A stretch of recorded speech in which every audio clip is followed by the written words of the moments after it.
Welcome to Telugu one health. నేను మహాలక్ష్మి. మనతో పాటు ఈరోజు సీనియర్ ఆప్థమాలజిస్ట్ డాక్టర్ సుధాకర్ రావు గారు ఉన్నారు. వారితో మాట్లాడదాం. నమస్తే సార్. నమస్తే అమ్మా. ఎట్లా ఉన్నారు sir?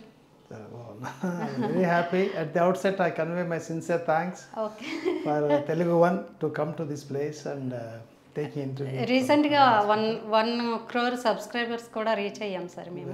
Very huge number. I really congratulate you for this achievement. Thank you sir. అట్లాగే ఇప్పుడు వికలాంగులందరూ వేరు సార్. వికలాంగులు చాలామంది ఉంటారు, అన్ని రకాల వాళ్ళు ఉంటారు. కానీ ఈ అంధత్వంతో బాధపడే వారి గురించి మనం వర్ణించాలంటే ఆ బాధ వర్ణించలేము. ఇట్లాంటి వారి గురించి మీరు ఏం చెప్తారు? ఎందుకంటే మీరు ఐ హాస్పిటల్స్ ఒక 10 కట్టారని తెలిసింది. దాని గురించి మీరు ఏం చెప్తారు? ఈ సుశీల నేత్రాలయం అసలు వెనుక కథ ఏమైనా ఉందా? థ్యాంక్స్ అమ్మా. ఫస్ట్ తెలుగు వన్ ప్రేక్షకులందరికీ నా నమస్కారాలు. సర్వేంద్రియానాం నయనం ప్రధానం అంటారు. అంటే అన్ని అవయవాల్లో ఒకటి కళ్ళకి అంత ఇంపార్టెన్స్ ఉందన్నమాట. అంటే కళ్ళు లేకపోతే అసలు జీవితమే ఉండదు, ప్రపంచమే లేదు, ఉండదు. ఒకసారి 2 కళ్ళు మూసుకొని మనం ఒక డార్క్ రూమ్లో 5 minutes ఉంటే పిచ్చి పట్టిపోతుంది అనమాట. సో అట్లాంటిది చాలామంది మీరు చెప్పినట్టు చాలామంది ప్రజలు పూర్తి అంధత్వంతో బతుకుతున్నారు. మరి వారికి అసలు చూపు అనేది రాదు అంటే చాలా ఇబ్బంది అనిపిస్తుంది. అంధత్వం వల్ల ప్రమాదాలు ఏమంటే మొట్టమొదటిగా చూపుంటేనే చదువుకోవచ్చు, చూపుంటేనే ఉద్యోగం చేయొచ్చు, చూపుంటేనే మన జీవితం ముందుకు ఎదిగేదానికి ఛాన్స్ ఉంటుంది. తర్వాత మన ఫ్యామిలీని బాగా చూసుకోవచ్చు, తద్వారా సొసైటీని పెంచవచ్చు. సో ఇండైరెక్ట్గా will help in progression of the country also. So నేత్రాలకి అంత ఇంపార్టెంట్ కాబట్టి ఇలాంటి నేత్రాలను మనము చాలా జాగ్రత్తగా పుట్టినప్పటి నుంచి మనకి ఎట్లాంటి ప్రాబ్లమ్స్ వస్తాయి, వాటిలో మనకు తీసుకోవాల్సిన జాగ్రత్తలు అట్లా తీసుకుంటే మనకి అంధత్వం రాకుండా ఎలా కాపాడవచ్చు అనే విషయాల మీద నేను క్లుప్తంగా చెప్తాను. ఫస్ట్ అప్పుడే పుట్టిన బిడ్డకి ముఖ్యంగా మేము చూసే కంప్లైంట్ ఏంటంటే కంట్లో నీళ్ళు వస్తున్నాయని వస్తారు ఫస్ట్ మదర్. 10 days 15 days బాగుంటుంది బేబీ. 15 days తర్వాత ఏమవుతుందంటే ఈ లాక్రిమల్ గ్లాండ్ సెక్రీషన్స్ స్టార్ట్ అవుతాయి. ఆ లాక్రిమల్ గ్లాండ్ సెక్రీషన్స్ కంట్లో నుంచి ముక్కులోకి పోయేదానికి ఒక డక్ట్ ఉంటుంది. సో ఆ డక్ట్ ఫామ్ కాదు, దీన్ని నాసోలాక్రిమల్ అబ్స్ట్రక్షన్ అంటారు. సో దానికి చాలా ప్యానిక్ అయిపోతారు. ఎందుకంటే ఒక్కసారి నీరు లోపల నుంచి బయటకు పోకపోతే అక్యుములేట్ అయినప్పుడు ఇన్ఫెక్షన్ వస్తుంది, కన్ను చిన్నగా అయిపోతుంది. సో పేరెంట్స్ చాలా నర్వస్గా, తెలుసు కదా అందరికీ 1 child 2 child నామ్ కాబట్టి ఏ స్మాల్ థింగ్ ఉన్నా కూడా they going to panic. So దీనికి చాలా సింపుల్ ఆన్సర్ ఏంటంటే ఓన్లీ జస్ట్ మసాజ్ చేస్తాం ఆ కొలికి దగ్గర 10 to 15 times డైలీ. తర్వాత ఇన్ఫెక్షన్ ఉంటే యాంటీబయాటిక్స్ వాడతాం అంతే. ఇట్లా ఒక 2 to 3 months చేస్తే టోటల్ రిలీఫ్ వచ్చేస్తాం. ఇప్పుడు యాంటీ ఇచ్చేటప్పుడు వాళ్ళకి పిల్లలకి యాంటీబయాటిక్స్ వాడేటప్పుడు సైడ్ ఎఫెక్ట్స్ చూస్ వెరీ వెరీ సాఫ్ట్ యాంటీబయాటిక్స్. ఎందుకంటే చిల్డ్రన్లో ఉన్న కార్నియా చాలా డెలికేట్ అడల్ట్స్ కంటే. సో ఈ జెంటామైసిన్, నార్ఫ్లాక్ససిన్ అట్లాంటివి వాడకూడదు, సిప్రోఫ్లాక్ససిన్. సో మాక్సిఫ్లాక్స్ అనేది ఒక కొత్త drug, very friendly with children cornea. అట్లాంటి డ్రగ్స్ మనం ప్రిఫర్ చేస్తే మంచిది. ఈ యాంటీబయాటిక్స్ కూడా డిశ్చార్జ్ వచ్చే వరకు వాడాలి. డిశ్చార్జ్ అయిన తర్వాత ఉత్తమ మసాజ్, హైడ్రోస్టాటిక్ మసాజ్ అంటారు. దీంతోనే ఆ డక్ట్స్ ఓపెన్ అయిపోయి నీళ్ళు ఫ్రీగా వెళ్ళిపోతుంది. అంటే ఎన్ని రోజులు ఉండాల్సి వస్తుంది సార్ ఆ హాస్పిటల్? మామూలుగా ఇది అంతా అవుట్ పేషెంట్ ట్రీట్మెంట్, కాకపోతే ట్రీట్మెంట్ 4 to 6 months వాడాల్సి వస్తుంది. So periodical once in a month hospital దగ్గర రావాలి. తర్వాత ఇట్లా ట్రీట్మెంట్ 1 year వరకు మనం ఇదే కంటిన్యూ చేస్తాము. 1 yearలో కానీ ఈ పేషెంట్ కానీ ఇంప్రూవ్మెంట్ లేకపోతే, ఆ డక్ట్ ఓపెన్ కాకపోతే, అప్పుడు మేము సర్జికల్గా వాళ్ళకి ఒక ట్రాక్ క్రియేట్ చేస్తాం. దీన్ని ప్రోబింగ్ అంటారు. ఈ ప్రోబింగ్ ద్వారా ఆ నాళం ఏదైతే ఫామ్ కాలేదో దాన్ని ఫామ్ చేసినట్టు చేస్తాం అంతే. సింపుల్ ప్రొసీజరే. కాకపోతే స్మాల్ చైల్డ్ 1 year చైల్డ్ కాబట్టి అనస్థీషియాలో చాలా జాగ్రత్తగా పిల్లలకు కూడా అనస్థీషియా ఇవ్వాలి, ఖచ్చితంగా ఇవ్వాలి. ఎందుకంటే చాలా పెయిన్ఫుల్ ప్రొసీజర్ ఇది. పెయిన్ఫుల్గా ఉంటుంది. దెన్ సెకండ్ ఇంకొక ఇంపార్టెంట్ ప్రాబ్లం చిల్డ్రన్, మనకి పేరెంట్స్ మా దగ్గర వచ్చి చెప్పేది ఏంటంటే కంటూ తెల్లగా ఫ్లాష్ లాగా లైట్ కనిపిస్తూ ఉంటుంది పిల్లలకి. మనం నైట్ టైం చూస్తే పిల్లులు, క్యాట్స్ చూస్తే క్యాట్ ఐలో రిఫ్లెక్స్ వస్తుంది, ఎల్లో రిఫ్లెక్స్ వస్తుంది. ఆ మాదిరి రిఫ్లెక్స్ వస్తుంది 1 ఇయర్కి పిల్లల కళ్ళల్లో. పిల్లలకి. చాలా భయపడిపోతారు ఏంది ఇది అని. తీసుకొస్తే వాళ్ళకి 2 ప్రాబ్లమ్స్ ఉండొచ్చు. ఒకటి వచ్చి కంజెనిటల్ క్యాట్రాక్ట్ అంటారు, శుక్లాలు. శుక్లాలు పిల్లలకు కూడా వస్తాయి. శుక్లాలు అనేవి ముసలివాళ్ళకి వస్తాయి, కానీ కంజెనిటల్ క్యాట్రాక్ట్ అనేది చిన్న పిల్లలకి వస్తుంది. 1 ఇయర్లోనే స్టార్ట్ అవ్వచ్చు. మనకి ఎట్లా తెలుస్తుంది దీని అది ఈ వైట్ రిఫ్లెక్స్. White reflect. దీని ముఖ్య కారణం ఎట్లంటే ఈ ప్రెగ్నెంట్గా ఉన్నప్పుడు మదర్ ఫస్ట్ ట్రైమిస్టర్ అంటే ఫస్ట్ 3 monthsలో ఓకే వాళ్ళు కానీ మీజిల్స్ కానీ మమ్స్ కానీ ఇన్ఫ్లుయెంజా కానీ ఏదైనా వైరల్ ఫీవర్ ఏదైనా అటాక్ అయితే దానివల్ల ఈ జబ్బు వస్తుంది. ట్రీట్మెంట్ మెయిన్ వైరస్ వచ్చి రుబెల్లా వైరస్. సో దీన్ని చాలా అర్లీగా డిటెక్ట్ చేయడం మంచిది, ఎందుకంటే మన ఐస్ డెవలప్ అయ్యేది ఈ లైట్ రేస్ రెటినా మీద పడితే అవి బాగా డెవలప్. సో ఈ శుక్లాలు వచ్చినప్పుడు ఏమైందంటే లైట్ రేస్ రెటినా దగ్గర రీచ్ కావు, అందువల్ల అంధత్వం వచ్చేదానికి ఆస్కారం ఉంది. సో ఆ టైంలో మనం ఇంటర్ఫియర్ కాకుండా ఒక 3-4 years లేట్ చేసినామంటే రెటినా డెవలప్ కాదు. తర్వాత సర్జరీ చేసినా కూడా చూపు రాదు, ఫలితం ఉండదు. ఆంబ్లియోపియా అంటారు, అంటే లేజీ అయిపోతాయి ఐస్. కాబట్టి ఇవి వైట్ రిఫ్లెక్స్ అనేది మదర్ ఫస్ట్ కనుక్కుంటుంది. సో డాక్టర్ దగ్గరికి వచ్చినప్పుడు జాగ్రత్తగా పరీక్ష చేసి తగినటువంటి శస్త్రచికిత్స దానికి ఆపరేషన్ తప్ప వేరే మార్గం లేదు. ఈ సర్జరీ ఎట్లా ఉంటుంది సార్? ఇది కూడా అగైన్ మళ్ళీ చిన్నపిల్లలు కాబట్టి మళ్ళీ అనస్థీషియా పూర్తిగా ఇవ్వాలి. టైం టేకింగ్ బాగా ఉంటుంది. లేదు, జస్ట్ 5 to 10 minutes ప్రొసీజరే. ఎందుకంటే ఆ శుక్లాలు కూడా చాలా మెత్తగా ఉంటాయి, అడల్ట్స్ లాగా హార్డ్గా ఉంటాయి. కాబట్టి ఓన్లీ మేము జస్ట్ ఒక స్మాల్ ఇన్సిషన్ ఇచ్చి ఆస్పిరేట్ చేస్తే మొత్తం వచ్చేస్తుంది. తర్వాత వాళ్ళకి ఏమైతుందంటే ఒకసారి శుక్లం తీసిన తర్వాత దాని విజన్ రావాలంటే ఆ లెన్స్ని రీప్లేస్ చేయాలి. మన పెద్దవాళ్ళందరికీ శుక్లాల ఆపరేషన్ అయిన తర్వాత లోపల ఇంట్రాక్యులర్ లెన్స్ని పెడతాం. బట్ ఈ చిన్నపిల్లల్లో 1 month 1 year బేబీస్లో లెన్స్ పెట్టాలంటే అది ఐబాల్ గ్రో అయ్యే కొద్దీ లెన్స్ పవర్ తగ్గుతూ వస్తుంది. సపోజ్ స్మాల్ చైల్డ్ 1 year బేబీకి +40 పవర్ లెన్స్ పెట్టాలి. అదే పాప 4 years 3 yearsకి వచ్చిందంటే +25 వచ్చేస్తుంది. 6 yearsకి వస్తే 20 వస్తుంది. కాబట్టి ఆ 1 yearలో లెన్స్ పెట్టడం అనేది చాలా వెరీ డిఫికల్ట్. ఫ్యూచర్లో ప్రాబ్లం ఉండదు, మాటి తీసి పెట్టడానికి కూడా ఆస్కారం లేదు.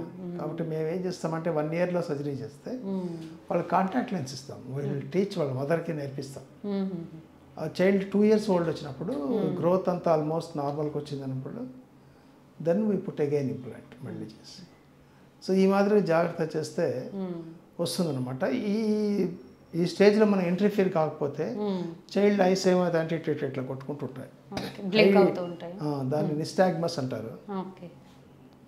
కొంతమంది మెల్ల కన్ను వస్తుంది, స్టిమ్యులేట్ కాదు కాబట్టి కన్ను లోపలికి వెళ్ళిపోయినట్టు అనిపిస్తుంది. సో ఈ మెల్ల కన్ను కానీ నిస్టాగ్మస్ కానీ వచ్చిందంటే వాళ్ళ కంటి నరం దెబ్బతినేది, చూపు వచ్చేదానికి ఛాన్సెస్ తక్కువ అని అర్థం. అంటే నేను విన్నాను సార్, మేనరికాలు దగ్గర చుట్టాలు చాలా మంది చిన్న మ్యారేజెస్ చేసుకోవడం వల్ల కూడా చాలా ప్రమాదం అమ్మా. దాంట్లో కూడా ఎక్కువ ఛాన్సెస్ ఫర్ కంజెనిటల్ క్యాట్రాక్ట్. ఒకటి రుబెల్లా ఇన్ఫెక్షన్, సెకండ్ వచ్చి కంజెనిటల్ క్యాట్రాక్ట్ మేనరికంలో కూడా రావచ్చు, వంశపారంపర్యం రావచ్చు, వాళ్ళ మదర్కి కానీ ఉంటే చైల్డ్ కూడా రావచ్చు. సో ఈ శుక్లం అనేది కొంచెం ఇంపార్టెంట్ ఇష్యూ, చాలా కామన్గానే కనిపిస్తుంది. కాబట్టి వచ్చినప్పుడు తగిన వైద్య నిపుణుల దగ్గరికి వచ్చి దీనికి సపరేట్గా డీల్ చేసే పీడియాట్రిక్ ఆఫ్థల్మాలజిస్ట్ అని మా దగ్గర ఉన్నారు. సో వాళ్ళు దే ఆర్ ఎక్స్పర్ట్స్ అనమాట. ఇట్లా చిన్న పిల్లల్లో శుక్లం ఆపరేషన్ చేస్తారు, వాళ్ళ ద్వారా మనం ఆపరేషన్ చేసి వాళ్ళకి చూపించవచ్చు. దెన్ థర్డ్ ప్రాబ్లం, చైల్డ్ కొద్దిగా గ్రో అయిన తర్వాత ఇంత ఆక్సై లాగా పుడుతుంది. ఆవు కళ్ళు, ఎద్దు కళ్ళు ఉంటాయి కదా, లావుగా కనిపిస్తాయి. అందరు వచ్చి పొగుడుతుంటారు, నీకు భలే మంచి కన్ను పుట్టింది మీ బిడ్డకి అని. కానీ అది రాంగ్ అనమాట. దాన్ని బూఫ్థాల్మాస్ అంటారు. బూఫ్థాల్మాస్ అంటే కంట్లో నీటి శుక్లాలు వచ్చి చిన్నపిల్లలకి, నీటి శుక్లాలు అనేవి మొదలుగా 50-60 ఏళ్ళకి వచ్చేటివి. ఈ చిన్న పిల్లల్లో కంజెనిటల్ గ్లాకోమా అంట వచ్చినప్పుడు ఐబాల్ సైజ్ విపరీతంగా పెరిగిపోయి ఆ ప్రెషర్కి కంటి నరం మీద ప్రెషర్ పెట్టిన దానివల్ల అంధత్వం వస్తుంది. సో ఆ చైల్డ్కి ఇమ్మీడియట్గా సర్జరీ చేసి మన ప్రెషర్ తగ్గించాలి, లేకపోతే పూర్తిగా అంధత్వం వచ్చేదానికి ఆస్కారం ఉంది. శుక్లంలో కొంత డిలే జరిగినా కూడా శుక్లం చూపు వచ్చేదానికి ఛాన్స్ ఉంది, కానీ నీటి శుక్లాలు ఎక్కువ ఛాన్స్ ఇవ్వలేరు చిన్నపిల్లలకి. కాబట్టి అది బూఫ్థాల్మాస్ అంటే ఇట్లా ఆక్సైతో పుట్టిన వాళ్ళని ఇమ్మీడియట్గా తీసుకొచ్చి చూపించుకో. ఒకసారి చైల్డ్ కొంచెం పెద్ద 2-3 years వచ్చినప్పుడు ఇంట్లో ఆడుకుంటూ ఉంటుంది అనమాట. అంత పిల్లలతో ఆడుతుంటుంది, వాళ్ళ మదర్ కూడా చూస్తూ ఉంటుంది. నైట్ కాగానే ఆ పాప వచ్చి ఇంట్లో ఒక మూల పోయి కూర్చుంటుంది, పాప కానీ బాబు కానీ. పగలంతా ఆడుతాడు ఆ పిల్లలతో, రాత్రి కూడా వస్తే కరెక్ట్, మీరు కరెక్ట్.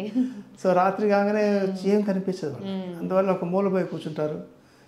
నడిచేటప్పుడు ఏదైనా టేబుల్లో లేకపోతే స్టూల్లో ఉంటే పట్టుకొని అడ్డం పడతా ఉంటారు. ఎందుకు సార్ మదర్ చూస్తుంది ఫస్ట్, తీసుకొస్తుంది మా దగ్గరికి. ఇట్లా మా పిల్లోడు పగలంతా ఆడతాడు, రాత్రి వచ్చేటప్పటికి కింద పడిపోతున్నాడు అంటే అప్పుడు దానికి కారణం వచ్చి తల్లియే మళ్ళీ. ఎందుకంటే తల్లి ఆ బిడ్డకి ఇచ్చేటువంటి ఆహారము విటమిన్ ఏ లేకుండా ఇస్తుంది అనమాట. విటమిన్ ఏ లోపం వల్ల రేచీకటి వస్తుంది చిన్నపిల్లలకి, ఎస్పెషలీ ప్రీ స్కూల్ చిల్డ్రన్. అంటే 3 years లోపల చిల్డ్రన్కి విటమిన్ ఏ డిమాండ్ చాలా ఎక్కువ ఉంటుంది, వాళ్ళ గ్రోత్ స్పాట్ ఎక్కువ ఉంటుంది కాబట్టి మనం విటమిన్ ఏ ఎక్కువ ఇవ్వాలి. ఆమె ఏం చేస్తుంటే మదర్ ఎంతసేపటికి రసం అన్నము పప్పు అన్నము ఇవే పెడుతుంటుంది, వెజిటబుల్స్ అసలు ఇవ్వరు, ఎగ్ పెట్టరు. ఎగ్లో విటమిన్ ఏ ఎక్కువ ఉంటుంది, గ్రీనీ లీఫీ వెజిటబుల్స్లో ఎక్కువ ఉంటుంది. కాబట్టి మదర్ ఫస్ట్ కనుక్కుంటుంది, కానీ కాజు కూడా ఆమె అనేది ఆమె తెలియదు. అప్పుడు మేము చెప్తాం వాళ్ళకి, చూడమ్మా ఇది విటమిన్ ఏ డెఫిషియన్సీ వల్ల ఇట్లా వస్తుంది, మీరు విటమిన్ ఏ కాన్సన్ట్రేట్. ఇప్పుడు లక్కీ మనకి ఎట్లంటే ఇప్పుడు గవర్నమెంట్స్, సక్సెస్ఫుల్ గవర్నమెంట్స్ అన్నీ ఈ విటమిన్ ఏ కాన్సన్ట్రేట్ అని సెకండ్ ఇయర్ నుంచే స్టార్ట్ చేస్తారు. అదే ఒక 5 lakh units ఉంటుంది, ఫుడ్ అని చెప్పి వాళ్ళకి ఇస్తారు. తర్వాత పుట్టిన బిడ్డకు విటమిన్ ఏ సిరప్ ఇస్తారు. దానివల్ల ఈ విటమిన్ ఏ అనేది నేను చదువుకునేటప్పుడు చాలా ఎక్కువ ఉండేది, ఇప్పుడు అసలు తక్కువగానే ఉన్నాయి సార్, రేచీకటి కేసులు లేవు.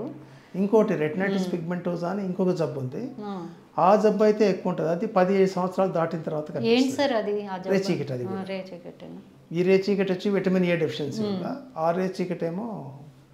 సో 30-40 years బ్యాక్ ఈ విటమిన్ ఏ డెఫిషియన్సీ వల్ల చాలామంది చిన్నపిల్లలు అంధత్వానికి బాధపడేవాళ్ళు. ఎందుకంటే రేచీకటితో స్టార్ట్ అయ్యి ఈ నల్లగుడ్డు కూడా మచ్చలు వచ్చేసి నల్లగుడ్డు అంతా మెల్ట్ అయిపోతుంది.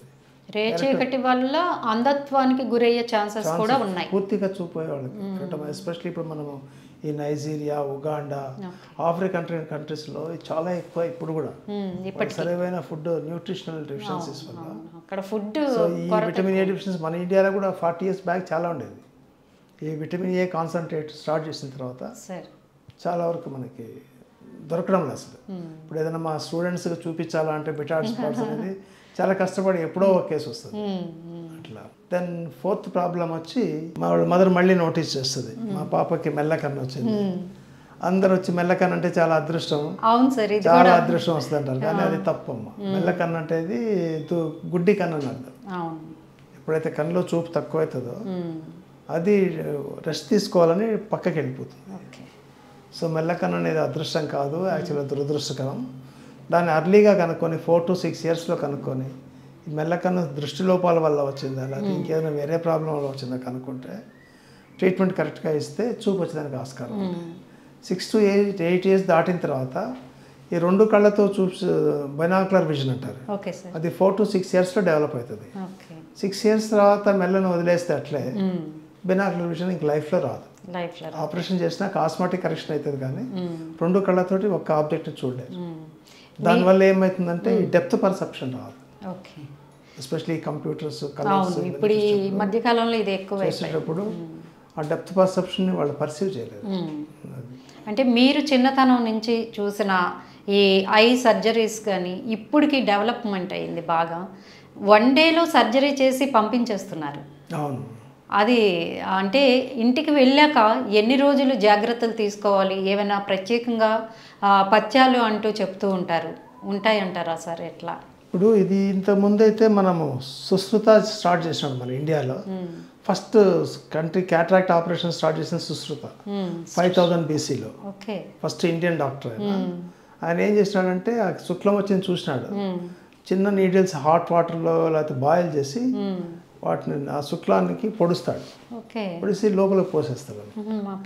సో అది బయట నుంచి తీసేదానికి రాక అట్లా తోసేస్తాడు. అది ఒకసారి ఆ శుక్లం లోపల పడిపోయిన తర్వాత ఆ విజువల్ యాక్సెస్ ఫ్రీ అయిపోద్ది, చూపు వచ్చేస్తుంది. ప్రమాదం ఏం లేదు కదా సార్? తర్వాత చాలా చాలా ప్రాబ్లమ్స్ వచ్చినాయి, ఆ లెన్స్ బ్రేక్ అయినప్పుడు రియాక్షన్స్, చాలా మంది కళ్ళు పోగొట్టుకునేవాళ్ళు. But at least that was the first surgery done in India. మొత్తం ప్రపంచానికి అంతా కూడా ఫస్ట్ దారి చూపించింది అనమాట. ఓకే. సో అక్కడి నుంచి స్టార్ట్ అయిన ఆపరేషన్స్. తర్వాత క్యాట్రాక్ట్కి మామూలు ఆపరేషన్ అనమాట, అంటే పెద్ద నైఫ్తో కట్ చేసి శుక్లాన్ని తీసేసేయడం. తర్వాత ఫస్ట్లో కుట్లు ఉండేటివి కాదు, తర్వాత కుట్లేసి చేసేవాళ్ళు. సో అప్పుడు ఏమైందంటే ఈ కుట్లు వేయనందువల్ల ఏమైందంటే పెద్దగా ఓపెన్ చేస్తే 2 కళ్ళ కట్టేసి ఒక 1 వీక్ కదలకూడదు, బాత్రూమ్ కూడా పోకూడదు, దగ్గకూడదు అవన్నీ చెప్పేవాళ్ళు. బట్ ఇప్పుడు వచ్చిన సర్జరీస్ ఎట్లా ఉన్నాయంటే మైక్రో సర్జరీ. సుశ్రుత ఎట్లాంటి సన్న నీడిల్తో పుష్ చేసినాడు, సేమ్ నీడిల్తో ఇప్పుడు మన క్యాట్రాక్ట్ తీసి అదే హోల్లో నుంచి సిరంజి తోటి లెన్స్ ఇంజెక్ట్ చేస్తాం. సో సుశ్రుతకి లెన్స్ బయట తీసేది రాలేదు, మనకి ఇప్పుడు నాలెడ్జ్ తోటి ఆ లెన్స్ని స్మాల్ పీసెస్ తీసి అదే స్మాల్ హోల్లో నుంచి తీసేస్తాం. తీసేసి లెన్స్ కూడా పెడతాం. దాని ఈక్వల్ పవర్ లెన్స్ పెట్టడం వల్ల ఇప్పుడు చాలా స్పీడ్ అయిపోయింది. పేషెంట్ ఇప్పుడు మా హాస్పిటల్కి వస్తారు, ఇంతకుముందు ఇంజక్షన్ ఇచ్చేసేవాళ్ళు, ఇప్పుడు ఇంజక్షన్ కూడా ఇవ్వడం, మొత్తం డ్రాప్స్ వేస్తాము, అనస్థీషియా కూడా ఏం లేదు. తర్వాత ఆ నీడిల్ పెడతాము, మిషన్ ఉంటుంది ఫైకో మిషన్ అని, ఆ లెన్స్ని స్మాల్గా స్మైల్ పీసెస్ బ్రేక్ చేస్తుంది. 5 to 3 minutesలో అయిపోతుంది ప్రొసీజర్. తర్వాత లెన్స్ ఇంజెక్ట్ సిరంజిలో తీసుకుంటాము, అదే సేమ్ స్మాల్ హోల్లో పుష్ చేస్తాం, అక్కడ పోయి స్ప్రెడ్ అయిపోతుంది, వెంటనే చూపు వచ్చేస్తుంది. సో మా కాన్సెప్ట్ వచ్చి patient can come with cataract, surgery అయిన తర్వాత ఆయన కారు ఆయనే డ్రైవ్ చేసుకొని ఇంటికి పోవచ్చు. ఇది చాలా అంటే ఇక కట్ అవసరం లేదు, కుట్ట అవసరం లేదు, కాకపోతే డ్రాప్స్ ఒకటి వేసుకోవాలి, ఇంక రెస్ట్రిక్షన్స్ ఏం లేదు. ఫుడ్ రెస్ట్రిక్షన్స్ లేవు, బరువులు ఎత్తకూడదు, తగ్గకూడదు, అవేం లేదు. ఎందుకంటే వెరీ స్మాల్ ఇన్సిషన్ కాబట్టి ఆటోమేటిక్గా హీల్ అయిపోతుంది. పుట్టుకతో వచ్చిన అంధత్వం వేరు సార్, ఎందుకంటే అది వాళ్ళకి అలవాటు అయిపోతుంది. కానీ మధ్యలో ఎప్పుడైనా యాక్సిడెంట్స్ ఇట్లాంటివి అయినప్పుడు కళ్ళు పోతే వాళ్ళ బాధ మనం చెప్పలేమన్నమాట. అట్లాంటి వారికి ఎన్ని డేస్లో మనం కళ్ళు పెట్టొచ్చు అంటారు, ఎట్లా? ఇది ఎస్పెషల్లీ మీరు చెప్పినట్టు ఇంజరీస్ అనేవి చాలా ఎక్కువ అవుతున్నాయి. స్కూల్ పిల్లల్లో ఇంతమంది రామాయణ సీరియల్ వచ్చినప్పుడు బాణాలతో ఆడుకునేవాడు. అప్పుడు చాలా కేసెస్ మాకు ఈ బాణాలు సండే వచ్చిందంటే పిల్లలు కొట్టుకునేవాడు, బాణాలతో ఆడుకుంటే కొట్టుకునేవాడు. ఆ ఇంజరీస్ వల్ల కన్ను చూపోయేది మొత్తం. తర్వాత ఇప్పుడు ఇంకా మోటార్ వెహికల్ యాక్సిడెంట్స్ మీకు తెలుసు కదా, రోడ్డు మీద ఒక్కొక్కరు ఎంత స్పీడ్ పోతుంటారు, ఆటో ఇట్లా వస్తుంటుంది, స్కూటర్ ఇట్లా పోతుంటుంది, కింద పడుతుంటారు. నిన్న కూడా ఒక పేషెంట్ చూసాను, ఆటో నుంచి కింద పడ్డాడు, యాక్సిడెంట్ అయ్యి నేరుగా పోయి రాయి గుచ్చుకోపోయి మొత్తం కన్ను గుడ్డంతా బయటకు వచ్చేసింది. సో అట్లాంటి కేసుల్లో మనం ఏం చేయలేము, మొత్తం ఐవాల్ తీసేసి ప్లాస్టిక్ అని పెట్టాల్సిందే. చిన్న ఇన్సిషన్, చిన్న దెబ్బ తగిలి మొత్తం నల్లగుడ్డు కొంచెం బయటకు వస్తే వాళ్ళకి ఇమ్మీడియట్గా 6 hours లోపల సర్జరీ చేస్తే 6 hours విజన్ బాగుంటుంది. ఒక్కోసారి అది వూండ్ ఐరిస్ వల్ల బ్లాక్ అయి ఉంటే 24 hours వరకు పర్లేదు, దాని తర్వాత వస్తే కొంచెం ఇన్ఫెక్షన్ ఛాన్సెస్ ఎక్కువ ఉంటాయి. కానీ మోడర్న్ సర్జరీస్ వల్ల చాలా వరకు బ్లైండ్ అయ్యే కన్నును కూడా మనం చూపు తెప్పించేదానికి ఆస్కారం ఉంది. ఎందుకంటే ఇప్పుడు సర్జరీస్ అంతా మైక్రో సర్జరీస్, మైక్రోస్కోప్ కింద చేస్తాము, చాలా యాక్యురసీ బాగుంటుంది. తర్వాత ఐ గాట్ ఆల్ సపోర్ట్. ఇంతకుముందు నరం తెగితే నరం అతికించడానికి తెలియదు, ఇప్పుడు మన నరం తెగిన డాక్టర్స్, రెటినా డాక్టర్స్ ఉంటారు. సో అట్లా ఇప్పుడు గ్లకోమా వచ్చింది, గ్లకోమా డాక్టర్స్ ఉన్నారు. సో కార్నియా డాక్టర్లు కన్ను దెబ్బ తగిలితే కుట్టేదానికి కార్నియా డాక్టర్స్, అట్లా మల్టీ స్పెషాలిటీస్ వచ్చినాయి ఆఫ్థాల్మాలజీలో. సో ఇప్పుడు దానివల్ల ఏమవుతుందంటే visual recovery is very good and very fast. తలనొప్పికి కళ్ళకి ఉన్న సంబంధం ఏంటి సార్? చాలామంది కేసెస్ మీకు ఎక్కువగా తలనొప్పితో స్టార్ట్ అవుతుంటాయి. మంచి క్వశ్చన్ అమ్మా ఇది. ఎక్కువ మంది ఎస్పెషల్లీ స్కూల్ పిల్లలు, మా సగం మంది వాళ్ళ పేరెంట్స్ పిల్లల్ని తీసుకొచ్చి మా వాడికి బాగా చదివించాలనుకుంటున్నాడు డాక్టర్ గారు, బట్ రోజు ఇంటికి వస్తాడు, తలనొప్పి అంటాడు, పనుకుంటాడు, స్కూల్కి పోతాడు, సరిగ్గా చదవడు.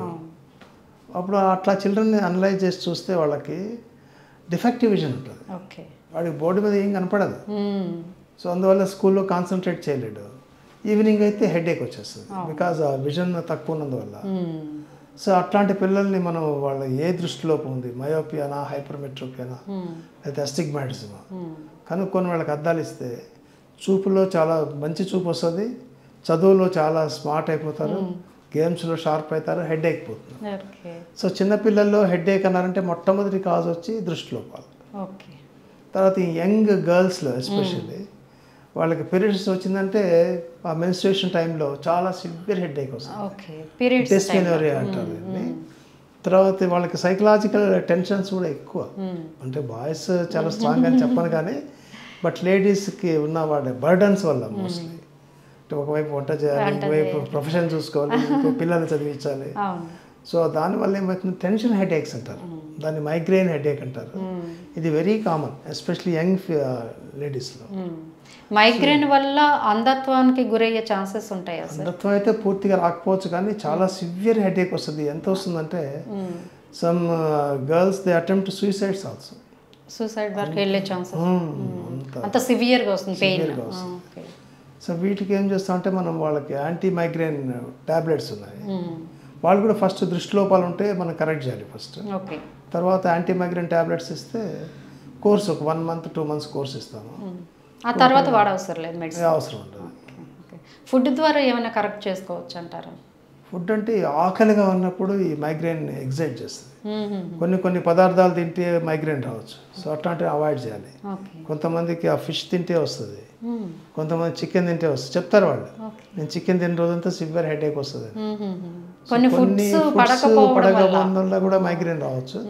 సో అట్లాంటివి తెలుసుకుంటే ముందే మనం అవాయిడ్ చేస్తే మంచిది. ఈ శుక్లాలు అనేవి అసలు రావడానికి మెయిన్ రీజన్ ఏంటి సార్? అసలు శుక్లం అనేది ఇప్పుడు యాక్చువల్గా మన కంట్రీలో ఎంత ఉంది అని చూస్తే మీరు 18 millions 19 millions ఉన్నారు cataract blind. Australian population 18 millions.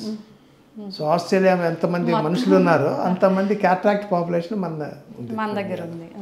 అంటే దీన్ని రాకుండా మనం ముందే ఎట్లాంటి కాజెస్ వచ్చి మనకి న్యూట్రిషనల్ స్టేటస్, విలేజెస్లో అంతా మాల్ న్యూట్రిషన్, తర్వాత బ్యాలెన్స్డ్ డైట్ తీసుకోరు. ఇంకా లేడీస్లో మీరు ఎప్పుడు they are expose to fire కదా, వంటలు వార్పులు. సో వాళ్ళకి ఇంకా అర్లీగా వస్తుంది. సో మాల్ న్యూట్రిషన్ ఒకటి, విటమిన్ డెఫిషియన్సీ, వీటి వల్ల మనకి ఎక్కువ క్యాట్రాక్ట్లు ఎక్కువ వస్తుంటాయి. సో వెస్ట్రన్ కంట్రీస్తో కంపేర్ చేస్తే వెస్ట్రన్ కంట్రీస్లో 60, 70, 80 yearsకి వస్తాయి క్యాట్రాక్ట్. ఇండియాలో 30, 40 yearsకే యంగ్ గర్ల్స్ వచ్చేస్తారు క్యాట్రాక్ట్. సో క్యాట్రాక్ట్ వల్ల ప్రమాదం అయితే ఏం లేదు, చూపు మసక అవుతుంది. ఆపరేషన్ చేస్తే టోటల్గా విజన్ రికవర్ అవుతుంది. ఓకే. సో మా బేసిక్గా క్యాట్రాక్ట్ అనేది ఏజింగ్ ప్రాసెస్. జస్ట్ మనకి హెయిర్ వైట్ అయిపోయినట్టు, ఈ నెయిల్స్ అంతా రింకిల్స్ అయిపోయినట్టు, ఫేస్ అంతా రింకిల్ అయినట్టు, ఐ లోపల క్లియర్ లెన్స్ ఉంటుంది, అది కూడా డెన్స్ అయిపోయి ఒపైక్ అయిపోయి తెల్లగా అయిపోతుంది. ఇప్పుడు ఏ విటమిన్స్ ప్రభావం కళ్ళకి ఏ మేరకు ఉంటుంది సార్?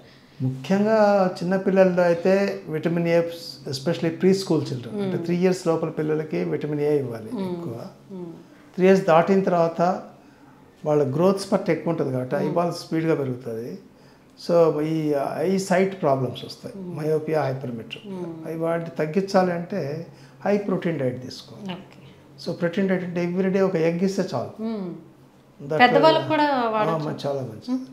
ప్రోటీన్ డైట్ అనేది ఆల్వేస్ ఎక్సెప్ట్ కొలెస్ట్రాల్ ఎక్కువ ఉండేవాళ్ళు, వాళ్ళు ఎల్లోని అవాయిడ్ చేసి తీసుకుంటే మంచిది. కొలెస్ట్రాల్ అంటే అధిక బరువు ఈ మధ్య కాలంలో విపరీతంగా పెరుగుతుంది. వాళ్ళకి ఐ పైన పడే ప్రభావం ఎట్లా ఉంటుంది? చాలా ఇంపార్టెంట్ అమ్మా ఇది. ఎస్పెషలీ మన ఇండియాలో, ఇండియాని డయాబెటిక్ క్యాపిటల్ అంటారు వరల్డ్కి. Diabetic capital. మన మొత్తం ప్రపంచానికి ఎంతమంది డయాబెటిక్స్ ఇండియాలో ఉన్నారంటే మనం ఇండియాని డయాబెటిక్ క్యాపిటల్ అని చెప్పచ్చు. ప్రతి 50 years దాటిన తర్వాత alternate fellow has got diabetes. అంత స్ప్రెడ్ అవుతుంది. ఇండియాలోనే ఇంత అవుతుందంటే ఒకటి వచ్చి డైటరీ హ్యాబిట్స్. మన ఇండియాలో అంతా రైస్ ఈటింగ్ ఎక్కువ. రైట్ అంటే షుగర్, గ్లూకోజ్ కదా, అందులో కొద్దిగా తినరు. ఒక్కొక్కరు ఎస్పెషల్లీ విలేజెస్లో పోయి చూస్తే ఇంత తింటారు రైస్. దాని సెకండ్ వచ్చి ఎక్సర్సైజ్ అసలు చేయరు. పొద్దున 8కో 9కో లేస్తారు, ఫుల్ లాగిస్తారు, పని ఉంటే చేసుకుంటారు, లేకపోతే ఇంట్లో కూర్చుంటారు. దాని థర్డ్ వచ్చి సెడెంటరీ లైఫ్. ఇప్పుడు ఎస్పెషలీ ఇప్పుడు సాఫ్ట్వేర్ వాళ్ళంతా వచ్చినారు, వాళ్ళు పొద్దున్న లేస్తే రాత్రి వరకు ఇంక అంతే గినీ పిక్స్ లాగా ఆ డెస్క్టాప్ ముందే కూర్చోవాలంటే ఎక్సర్సైజ్ అసలు లేదు. సో దానివల్ల ఏమవుతుందంటే షుగర్ లెవెల్స్ ఎక్కువైపోతాయి అనమాట. దాన్ని హెరిడిటరీ, మన పేరెంట్స్కి షుగర్ ఉంటే మనకు వచ్చేదానికి ఛాన్స్ ఉంటుంది. దాని షుగర్ ఒక్కటే అంత ప్రమాదం కాదు, కానీ షుగర్ ఉన్నప్పుడు కొంతమందికి బీపీ కూడా ఉంటుంది. సో అప్పుడు ఏమవుతుందంటే షుగర్ కంటే బీపీ చాలా ప్రమాదం. షుగర్లో ఓన్లీ బ్లడ్ వెజల్స్లో స్లోగా చేంజెస్ వస్తాయి. ఒక పేషెంట్ డయాబెటీస్ డయాగ్నోజ్ చేసిన తర్వాత అంధత్వం రావాలంటే మినిమం 10 to 15 years పడుతుంది. డయాబెటిక్ రెటినోపతి అంటారు. బట్ అదే పేషెంట్కి బీపీ ఉంటే 2 ఇయర్స్లోనే వాడు అంధత్వం వచ్చే ఛాన్స్ ఉంటుంది. ఎందుకంటే బీపీలో బ్లడ్ వెజల్స్ అంతా నేర అయిపోతాయి. ఆల్రెడీ కాంప్రమైజ్డ్ రెటీనా, దాంట్లో ఇది ప్రెస్ చేస్తుంది, చేసినప్పుడు బ్లడ్ సప్లై ఆగిపోతుంది రెటీనాకి. దానివల్ల చాలా ప్రాబ్లమ్స్ వచ్చి అంధత్వం వచ్చేందుకు ఆస్కారం ఉంది. కాబట్టి హైపర్ టెన్షన్ అనేది కూడా చాలా డేంజరస్ డిసీజ్ డయాబెటీస్లో. దెన్ థర్డ్ వచ్చి మీరు చెప్పినట్టు ఒబేసిటీ, కొలెస్ట్రాల్ ఉన్నప్పుడు ఏమవుతుందంటే ఆ blood vessels, red blood RBC అంటారు కదా, అవి అతుక్కుపోతుంటాయి వెజల్స్లో. స్పీడ్గా తిరుగుతుండాలి వెజల్లో, ఆ స్పీడ్ ఉండదు, అతుక్కునేది ఆ బ్లాక్ అయిపోతుంది. బ్లాక్ అయినప్పుడు వెజల్ బర్స్ట్ అవుతుంది. బ్లడ్లో ఎస్పెషల్లీ ఐలో బర్స్ట్ అయిందంటే బ్లడ్ వచ్చేస్తుంది, బ్లీడ్ అవుతుంది. సో ఒబేసిటీ ఒకటి another important cause. Sedentary life style modifications అసలు లేవు. ఎవరికి మార్నింగ్ వాకింగ్ పోవాలని ఉండదు, మార్నింగ్ జిమ్కి పోవాలని ఉండదు. పిల్లలు కూడా ఇప్పుడు morning to night school, books తప్ప. ఇంతకుముందు మనం చిన్నప్పుడు గేమ్స్ ఆడేవాళ్ళం, 4 to 5, 5 to 6, 7 అట్లా చీకటి పడే వరకు ఆడేవాళ్ళం. ఇప్పుడు అసలు గేమ్స్ ఆడేదానికే లేదు వాళ్ళకి ఛాన్స్ ఎప్పుడు. సో వీటి వల్ల డయాబెటీస్ ఇస్ గోయింగ్ అప్.